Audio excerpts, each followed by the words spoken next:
క్రీస్తును క్రైస్తవ్యాన్ని ద్వేషించి దూషించిన క్రీస్తు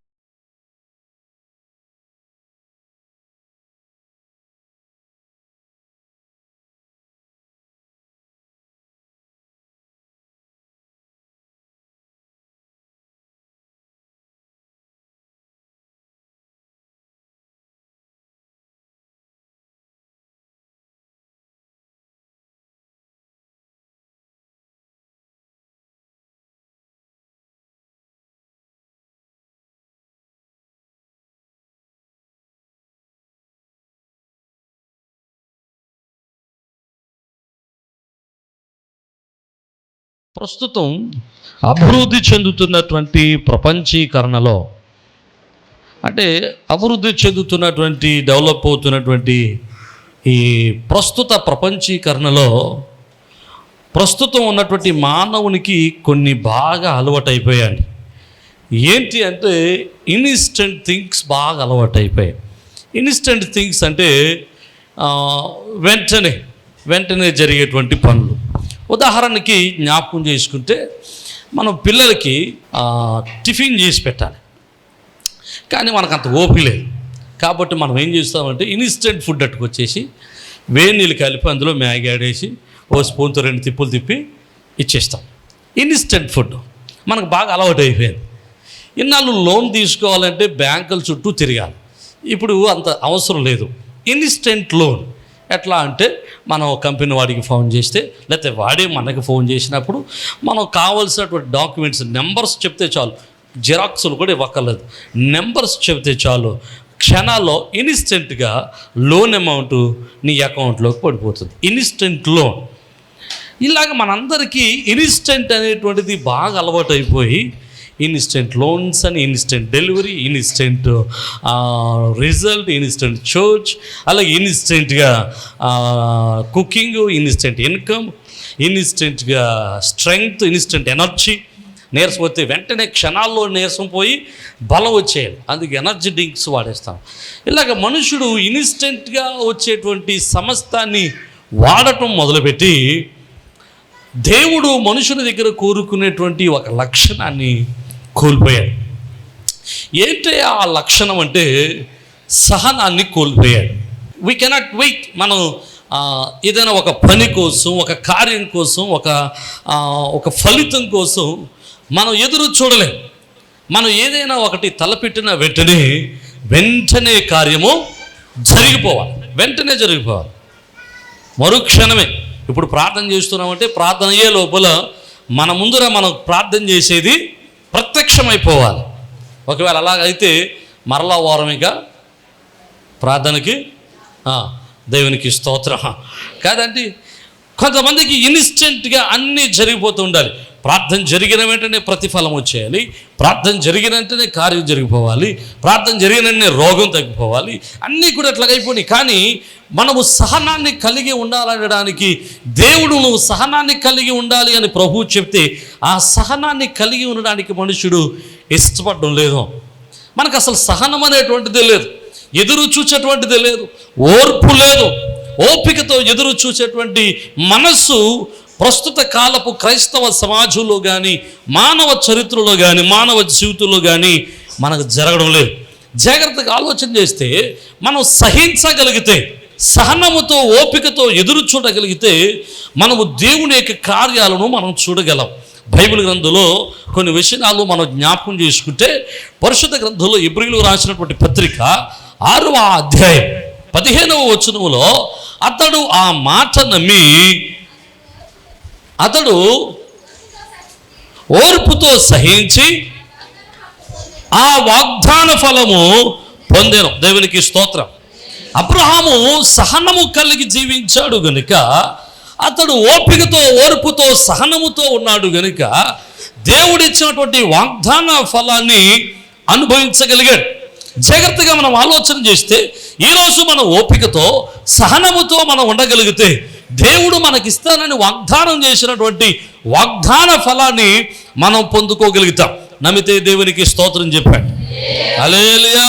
వాగ్దానం చేసిన వాడు నమ్మదగినవాడు, ఆయన మాట ఇచ్చి తప్పుటకు నరుని వంటివాడు కాదు. కనుక ఆయన వాగ్దాన ఫలం మనం పొందాలంటే తప్పనిసరిగా మనలో ఏముండాలంటే సహనము, ఓర్పు అనేటువంటిది తప్పనిసరిగా మనం కలిగి ఉండాలి. ఈ ఓర్పును కలిగి ఉంటే మొట్టమొదటిగా వాగ్దాన ఫలాన్ని మనం పొందుకుంటాం. జాగ్రత్తగా కొన్ని విషయాలు, ఇంకో మాట కూడా నన్ను చెప్పనివ్వండి. దేవునికి ఇష్టమైనటువంటి మనుషులలో, దేవునికి ఇష్టమైన పనులలో సహనం ఒకటి. చూడండి, బైబిల్ గ్రంథంలో మాట చదువుదాం. అపోస్తులైన పేతురు రాసినటువంటి మొదటి పత్రిక 2వ అధ్యాయం 20వ వచనంలో ఒక చక్కటి మాట ఉంటుంది, చదవండి ఒకసారి, చదువు తొందరగా.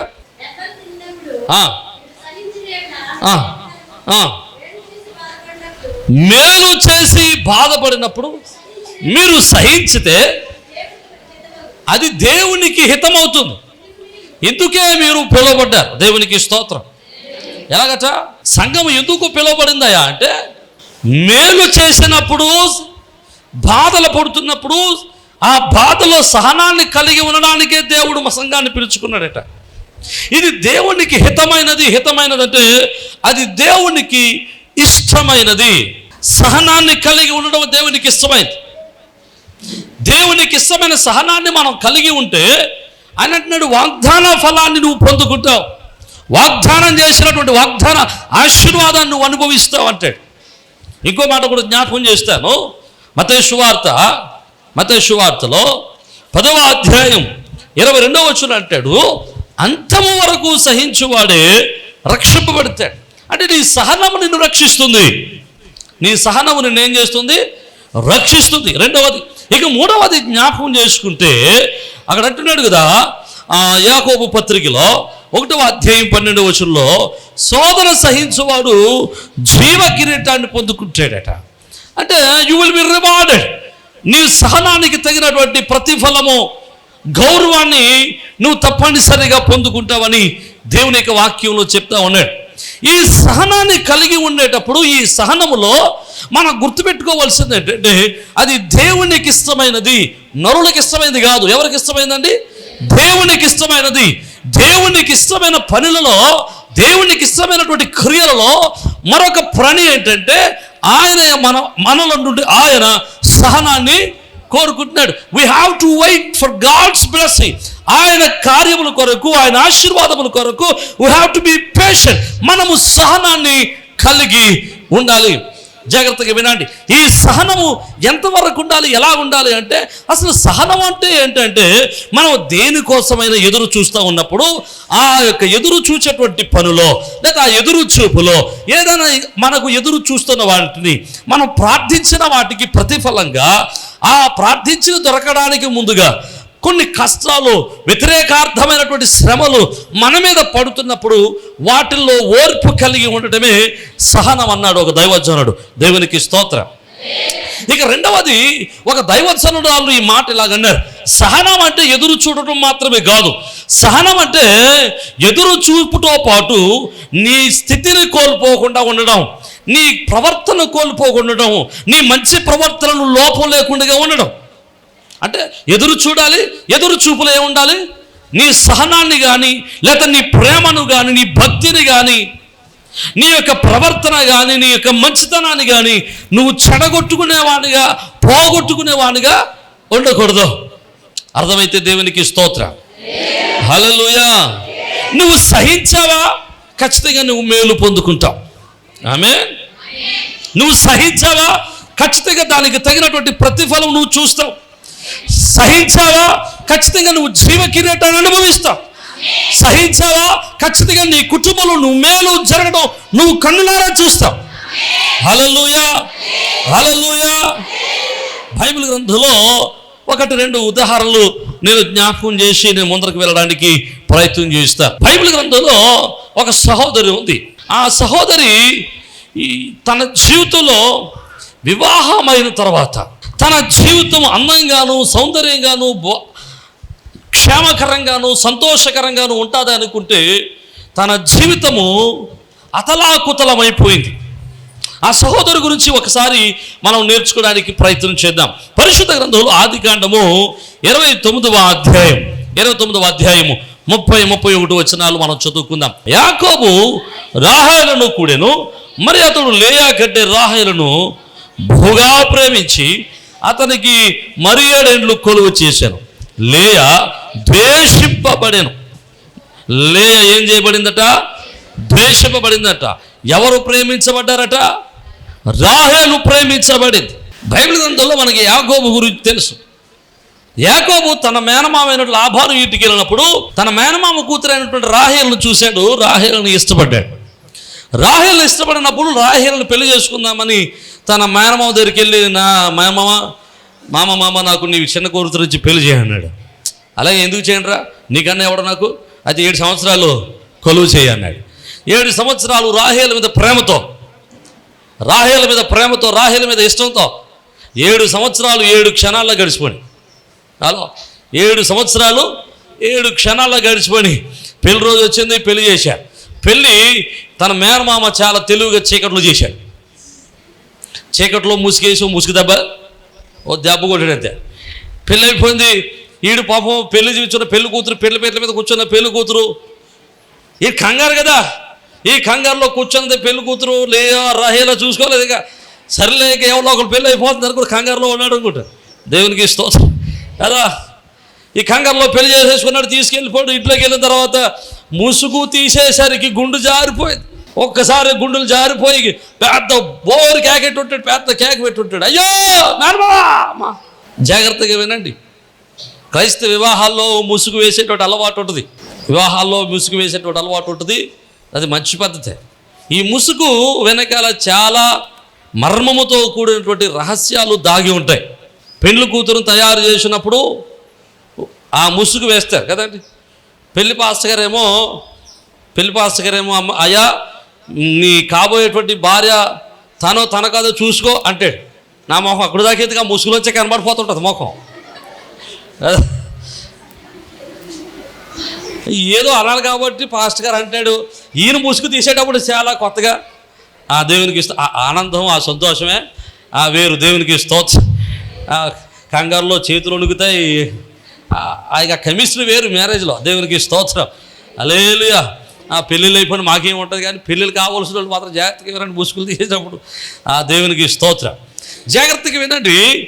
ముసుగు అనేటువంటిది చాలా మర్మముతో కూడినటువంటి రహస్యాలతో కూడుకున్నటువంటి విషయం. అది ఆఖరికి ఒక పెండ్లి కుమార్తెను సిద్ధం చేసేటప్పుడు, సిద్ధం చేసిన తర్వాత ఒక్కసారి ముసుగు వేసిన తర్వాత మరలా ఆ ముసుగు ఎవరు తీయాలంటే తనకు కాబోయేటువంటి పెండ్లి వరుడు మాత్రమే తీయాలి. ఏదో ముసుగేదో సరదాగా వేస్తున్నట్టు ముసుగేసేస్తారు. ముసుగేసేసిన తర్వాత ఓ ఎల్లమ్మ వచ్చి బొట్టేంటి అలాగెట్టారా అని ముసుగు తీసాను పక్కాడేసి చేసేది. మళ్ళీ ఈలోపు సూర్రామ వస్తుంది. సూర్రామ వచ్చి పౌడర్ పూతంత రాశారు, ఇక్కడ రాయండి మళ్ళీ ఇంకో 1 కేజీ పౌడర్ రాశారు. వీళ్ళు మొత్తం మీద ఈ ముసుగు 100 సార్లు తీసి 100 సార్లు వేస్తారు.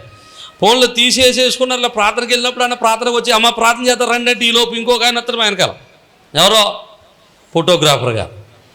ఈయన వచ్చి అంటాడు అయ్యగారు ఒకసారి ముసుగు తీసాను అంటే. మేము చెప్తే బాధపడతారు కదండి. మేము చెప్తే అయ్యగారు మా బాధలు మాకు ఉంటాయని అంటారు. మేము వాళ్ళు కూడా ఏమంటానికి లేదు కదండి. ముసుగు తీసేయండి అయ్యగారు, ఫోటోలు తీస్తాం, స్టిల్ తీస్తాం అంటారు. మళ్ళీ అప్పుడు ముసుగు తీస్తారు. ఇలాగే ఈ పెళ్లి కూతురు పెళ్లి పీటల దగ్గరికి వెళ్ళేసరికి, ఆ వేదిక మీదకి వెళ్ళేసరికి చాలాసార్లు ముసుగులు తీస్తారు.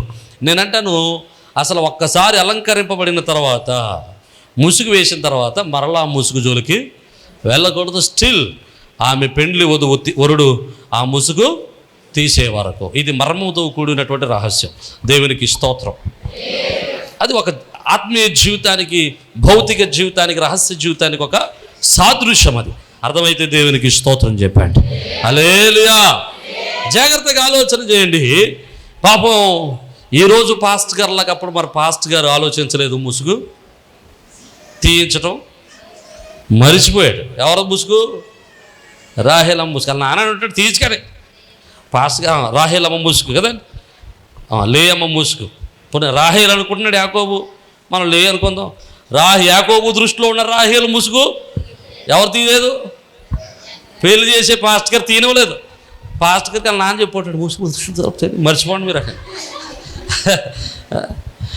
పాప పాస్టర్ గారు చెప్పాడు ఇదిగో ఇప్పుడు పెళ్ళి అయినప్పుడు ముసుగు తెలియదు కాదు, ఇక లోపల తీసుకొని వెళ్ళాను ఉంటాడు. ఈయన ముసుగు ఎప్పుడైతే వీళ్ళు ముసుగు తీసి ఉంటాడు, మొత్తం గుండు జారి గోదావరిలో పడినట్టు అయింది వీడి పని. పరిగెత్తుకుంటూ వస్తే యాకోబుతో లాభాను అంటాడు, నీళ్ళంటాడు మళ్ళీ నాకు దొరుకుతాడు ఏంట్రా అని నెత్తి మీద ఒక ఐసు మొక్క ఎట్టి, పెద్ద కూతురికి పెళ్లి చేయకుండా చిన్న కూతురికి మేము పెళ్లి చేయం కాబట్టి నేను రెండో దాన్ని కూడా చేసేస్తాను, ఇంకో 7 సంవత్సరాలు కొలువు చెయ్యి అన్నాడు. అర్థమైతే దేవునికి స్తోత్రం. మళ్ళీ సచ్చినట్లు రాహేలు కోసం మరలా ఒక 7 సంవత్సరాలు కొలువు చేశాడు. దాని వెనకాల లాభాను యొక్క లాభప్రాప్తి కూడా ఉండి ఉంటుంది, కానీ మనకు అవసరం లేదు. కానీ జాగ్రత్తగా విందాం. రాహేలును వివాహం చేసుకున్నాడు, కానీ యాకోబు లేయను ద్వేషించటం మొదలెట్టాడు. వివాహ జీవితాల్లో వివాహం అయ్యేటప్పుడు పెండ్లికి ముందు పెండ్లి కుమారుడు పెండ్లి కుమార్తె ఎన్నో కలలు గంటారు. పెళ్ళైన తర్వాత నా భర్త నన్ను చాలా చక్కగా చూసుకుంటాడు, చాలా బాగా చూసుకుంటాడు, నన్ను పువ్వుల్లో పెట్టి చూసుకుంటాడు, లేకపోతే నన్ను కూరగాయల్లో పెట్టి చూసుకుంటాడు, చాలా ఆశలు పడతారు. నేనంటే నువ్వు వివాహమునకు ముందు నువ్వు ఆశపడటం తప్పు కాదు, కలలు కనడం తప్పు కాదు. ఇంకో మాట కూడా నన్ను చెప్పినవ్వండి. నాకు తెలిసినటువంటి ఒక చెల్లి ఉంది. ఆ చెల్లికి పెళ్ళికి ముందు ఒక ఆలోచన ఉండేది. ఏంటి ఆలోచన అంటే, ఒక ఆశ ఉండేది అనమాట. ఏంటి ఆశ అంటే, నాకు మంచి భర్త రావాలి, వాడు శుభ్రంగా ఇన్షర్ట్ చేసుకోవాలి, షూట్ వేసుకోవాలి, బుల్లెట్ నడపాలి, బుల్లెట్ వెనకాల నేను కూర్చోవాలి, బుల్లెట్ వెనకాల హీరోయిన్ కూర్చున్నట్టు 2 పక్కలు కూర్చోవాలి, నా శూన్య అంత దూరం ఇలాగ ఎగరాలి, నా జుట్టు ఉంటుంది చూసావా ఇదేమో చీపురు కట్టలాగా ఇలాగా ఓగాలి, ఇలాగ ఆశ ఉండేదట. కానీ పెళ్లి చేసుకున్న తర్వాత తెలిసిన రహస్యం ఏంటంటే అలా ఆయనకు బండి నడపడం కూడా రాదు. తన ఆశ ఏమైపోయిందంటే ఒకసారి అడి ఆశలుగా కదండి తీరని కోరికగా మిగిలిపోయింది. నేనంటాను, ఆశపడినటువంటి నీవు, ఎదురు చూస్తున్నటువంటి నీవు, లేకపోతే నీ కలల జీవితంలో జీవించాలని ఎదురు చూస్తున్నటువంటి నీవు, నీ ఆశలు నెరవేరే వరకు సహనాన్ని కలిగి ఉంటున్నావా? నీ కోరిక తీరే వరకు, లేకపోతే నువ్వు అనుకున్నది సాధించే వరకు దేవుని కొరకు దేవుని మీద ఆనుకుని, అయా నేను అడిగింది నాకు ఇచ్చే దేవుడు నీవని చెప్పి దేవుని మీద ఆశతో ఎదురు చూస్తున్నావా? సహనాన్ని కలిగి ఉన్నావా? తన భర్త తన లేయాను ద్వేషించడం మొదలుపెట్టాడు. ఈ లోకంలో ఎవరు ద్వేషించినా పర్లేదు, కానీ ఎవరు ద్వేషిస్తే భరించలేమండి. ఇంట్లో కలిసి బ్రతకాల్సినటువంటి భర్త భార్య ద్వేషాన్ని కలిగి ఉంటే కుటుంబంలో బ్రతకడం చాలా కష్టం. అది చాలా కష్టం. ముళ్ళ మీద నడిచినటువంటిది. ఎంత స్ప్రింగ్తో పరుపు తెచ్చుకున్నా, ఎంత స్ప్రింగులతో కూడుకున్న పరుపు తెచ్చుకున్నా ఆ పరుపు మీద పడుకుంటే ఎట్లా ఉంటుంది? ముళ్ళ మీద పడుకున్నట్టే ఉంటుంది. అలాంటి జీవితాన్ని లేయా జీవిస్తూ ఉంది. లేయా జీవితంలో తన వివాహ జీవితము పాడైపోయింది. తన వివాహ జీవితము అడియాసలుగా మిగిలిపోయింది. తను కోరుకున్న వివాహ జీవితం లేదు. తను అనుకున్నట్టుగా తన భర్త లేడు. తను అనుకున్నట్టుగా తన కుటుంబం లేదు. తను అనుకున్నట్టుగా తన యొక్క జీవిత విధానము లేదు. తన భర్త తనను ద్వేషించడం ప్రారంభించాడు. ఎంతగా ద్వేషిస్తున్నాడంటే అసలు పట్టించుకోవట్లేదు. అది తప్పు తప్పు లేకపోయినా అందులో నేనంటాను లాభాను తప్పే ఉంది. ఎందుకంటే లాభాను ఇష్టం లేనివాడికి తీసుకొచ్చి పెళ్లి చేసేసాడు. తప్పు లేకపోయినా లేయా సమస్యను ఎదుర్కొంటుంది, శోధన ఎదుర్కొంటుంది. స్టిల్ లేయా సహనంతో ఒకరోజు తన జీవితం బాగుపడుతుందని, ఒకరోజు తన భర్త మారుతాడని, ఒకరోజు తన జీవితం ఆనందంగా ఉంటుందని, ఒకరోజు తన బ్రతుకు ఆనందంగా దీవెనకరంగా ఉంటుందని లేయా సహనముతో ఎదురు చూడడం ప్రారంభించింది. హల్లెలూయా. సహనముతో ఎదురు చూడడం మొదలుపెట్టింది. నేను చదివినప్పుడు నాకు బైబిల్లో ఎక్కడ కూడా లేయా తన భర్తతో పోట్లాడినట్టు కానీ, లేకపోతే తన యొక్క చెల్లితో పోట్లాడినట్లు కానీ, లేకపోతే తన నాన్నతో పోట్లాడినట్లు కానీ, తన కుటుంబాన్ని, తన జీవితాన్ని, తన యొక్క సంసారాన్ని విడిచిపెట్టి నన్ను ఇక్కడ పట్టించుకోవట్లేదు, నా జీవితం ఇక్కడ బాగోలేదు అని చెప్పి ఆ గడప దాటి వెళ్ళినట్లు లేయా జీవితంలో నాకు కనబడలేదు. ప్రియమైన దేవుని బిడ్డలారా, పోయిన వారంలో నేను ఒక ఆదరణ కూటానికి వెళ్ళాను. ఈ ఆదరణ కూటానికి వెళ్ళినప్పుడు ఈ ఆదరణ కూటంలో చనిపోయినటువంటి వ్యక్తి, ఒక స్త్రీ చనిపోయింది, ఒక అమ్మ చనిపోయారు. వారి కుటుంబానికి ఆదరణ కూటం జరుగుతూ ఉంది. ఈ ఆదరణ కూటం జరుగుతూ ఉన్నప్పుడు అనుభవ సాక్ష్యాలు చెబుతానికి సేవకులు పిలిచినప్పుడు ఆ చనిపోయిన ఆవిడ యొక్క ఆడబడుచులు, తన భర్త యొక్క చెల్లెలు, తన భర్త బ్రతికే ఉన్నాడు, తల్లి చనిపోయారు, భర్త బ్రతికే ఉన్నాడు. భర్త యొక్క చెల్లాయిలు అక్కలు వచ్చి తన వదిన గురించి సాక్ష్యం చెప్తున్నారు. It's so wonderful. నేను చాలా ఆశ్చర్యపోయాను. ఆడపడుచులందరూ కళ్ళంట నీళ్లు పెట్టుకుని చెబుతున్న మాట ఏంటో తెలుసా? అయ్యా, మా అన్నే మంచోడు కాదండి, మా అన్న త్రాగి వచ్చి నా యొక్క వదిన కొట్టేవాడు, తిట్టేవాడు, సంసారాన్ని జాగ్రత్తగా చేసేవాడు కాదు, సంసారాన్ని పట్టించుకునేవాడు కాదు. కానీ నా యొక్క వదిన ఎప్పుడు కూడా కుటుంబాన్ని విడిచిపెట్టి కానీ, భర్తను విడిచిపెట్టి కానీ, బిడ్డలు విడిచిపెట్టి కానీ ఎప్పుడు గడప దాటి బయటికి పోలేదో, మమ్మల్ని ఎప్పుడు కూడా చిన్ననాటి మాట అనలేదో, మమ్మల్ని ఎప్పుడు కూడా తిట్టలేదో, మా మీద ఎప్పుడు తిరుగుబాటు చేయలేదో అని కళ్ళంట, ఆడపడుచులు కళ్ళంట నీళ్ళెట్టుకుని చెప్పారండి. నేను ఆశ్చర్యపోయాను. నేను తర్వాత వాక్యం చెప్పడానికి లేచిన తర్వాత నేను చెప్పాను, ఇదిగో మనం ఇక్కడ ఉన్న మనందరికీ కూడా ఇలాంటి టెంట్ వేస్తారు కదండి. మనకు కూడా టెంట్ వేస్తారు కదా, టెంట్ వేయరా? మనందరికీ టెంట్లు వేస్తారు. ఆ టెంట్ వేసినప్పుడు టెంట్లో మన ఫోటో పెడతారు, ఫ్లెక్స్ పెడతారో ఫోటో పెడతారో, వాళ్ళతో ఇష్టం. మరి ఏం చెప్తాం? మనం డబ్బులు బాగా సంపాదిస్తే పెద్ద ఫ్లెక్స్ పెడతారు, డబ్బులు సంపాదించిపోతే పాస్పోర్ట్ సైజ్ ఫోటో పెట్టి అలా అడ్డిస్తారు దానికి. రైట్. కాబట్టి మనకు కూడా అట్లా టెంట్ వేస్తారు. టెంట్ వేసిన తర్వాత టెంట్లో మన గురించి చెప్తారు. ఏమని? నేను మంచోడైతే మంచోడే చెప్తారు, నేను చెడ్డోడినైతే చెడ్డనే చెప్తారేంటి? ఆడి గురించి నాకు ఏం తెలియదండి, ఆ వచ్చిన అందరూ భోజనం చేసేయాలని చెప్తారు. అదండి.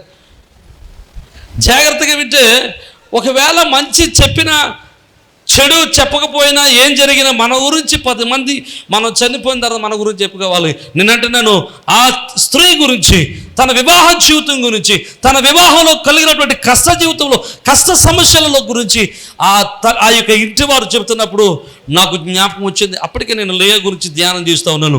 లేయా గుర్తొచ్చింది. దేవునికి స్తోత్రం. లేయా సహనం కలిగి తన భర్త ద్వేషించినప్పటికీ, తన చెల్లి అసూయ పడినప్పటికీ, తన కుటుంబంలో తనకు కావలసినట్లుగా కుటుంబ జీవితము లేనప్పటికీ, తన బ్రతుకు అంధకారంగా మిగిలిపోయినప్పటికీ లేయా సహనముతో దేవుని మీద ఆనుకొని ఎదురు చూడడం మొదలుపెట్టింది. దేవునికి స్తోత్రం. హల్లెలూయా. ప్రియమైన దేవుని బిడ్డలారా, జాగ్రత్తగా వినండి. ఈరోజు మీరు కూడా ఇలాంటి ద్వేషాన్ని ఎదుర్కొంటున్నారేమో, లేక అసూయను ఎదుర్కొంటున్నారేమో, మీ ఇంటిలో మీ కుటుంబంలో సమస్యలు ఎదుర్కొంటున్నారేమో, శోధనలు ఎదుర్కొంటున్నారేమో, కలవరాలు ఎదుర్కొంటున్నారేమో, నష్టాలు ఎదుర్కొంటున్నారేమో, సమాజంలో సరైనటువంటి ఆ యొక్క సమాజంలో మీరు ఆ యొక్క శ్రమలు ఎదుర్కొంటున్నారేమో, లేకపోతే ఆ అసూయ ఎదుర్కొంటున్నారేమో, ద్వేషాన్ని ఎదుర్కొంటున్నారేమో. సహించండి. ఒకరోజు ఖచ్చితంగా మీ సహనానికి తగినటువంటి ప్రతిఫలాన్ని మీరు పొందుకుంటారా? లేయా జీవితం గురించి నేను ధ్యానం చేసినప్పుడు లేయకు దేవుడు బిడ్డలను ఇచ్చాడండి. లేయకు దేవుడు బిడ్డలను ఇచ్చాడు. లేయకు ఇచ్చినటువంటి బిడ్డలలో యూదా అనేవాడు ఒకడు ఉన్నాడండి. ఈ యూదా ఎవరో తెలుసా? దేవునికి ఇష్టమైనటువంటి వనము. దేవునికి స్తోత్రం. హల్లెలూయా. యెషయా గ్రంథంలో అంటాడు, యూదా యెహోవాకు ఇష్టమైన వనం అని రాస్తాడు. దేవునికి ఇష్టమైనటువంటి యూదా జనాంగము లేయా గర్భంలో నుంచి బయటకు వచ్చారు. హల్లెలూయా. జాగ్రత్తగా వినండి. ఆ యూదా జనాంగంలో నుంచి రాజైన దావీదు పుట్టుకొచ్చాడు. ఆ యూదా జనాంగంలో నుంచి రాజైన సొలొమోను పుట్టుకొచ్చాడు. ఆ యూదా జనాంగంలో నుంచి యేసు క్రీస్తు ప్రభువు వారు ఈ లోకానికి రక్షకుడిగా పుట్టుకొచ్చాడు. హల్లెలూయా. హల్లెలూయా. యేసు వారిని కనినటువంటి గర్భముగా లేయా యొక్క గర్భాన్ని దేవుడు ఆశీర్వదించాడు. నమ్మితే దగ్గరికి దేవునికి స్తోత్రం చెప్పండి. హల్లెలూయా. ప్రేమించబడిన రాహేలు యొక్క బిడ్డల యొక్క గుర్తు లేదు, కానీ నేటికి యూదా జనాంగము లేయా సంతతి నేటికి నిలిచి ఉండి లేయా సంతతిలోనే యేసు క్రీస్తు ప్రభుల వారు రక్షకుడిగా ఈ లోకానికి ఉద్భవించి ఆమె గర్భాన్ని ధన్యమైన గర్భంగా మార్చేశాడు. నువ్వు సహించగలిగితే దేవుడు నీ గర్భాన్ని దీవిస్తాడా. నువ్వు సహించగలిగితే నీ బిడ్డలను ఆశీర్వాదకర్తలుగా మారుస్తాడు.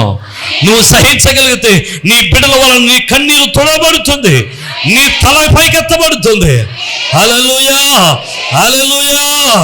లేయా సహించుట ద్వారా దేవుడు ఆమె తలను పైకెత్తాడు. ఆమేన్. ప్రియమైన దేవుని బిడ్డలారా, జాగ్రత్తగా మనం ఆలోచన చేద్దాం.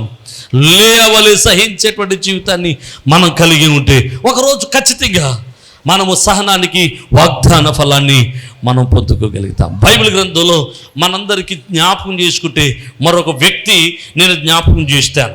ఈయన కొంచెం షార్ట్ టెంపర్ అంటే కొంచెం సహనం చాలా తక్కువ అన్నమాట. కొంచెం సహనం తక్కువ. ఎంత తక్కువ అంటే ఈయన ఫరో ఇంట్లో ఉంటున్నాడు. ఫరో ఇంట్లో ఉండేటువంటి ఒక ఎబ్రీయుడు, ఈయన పేరు మోషే.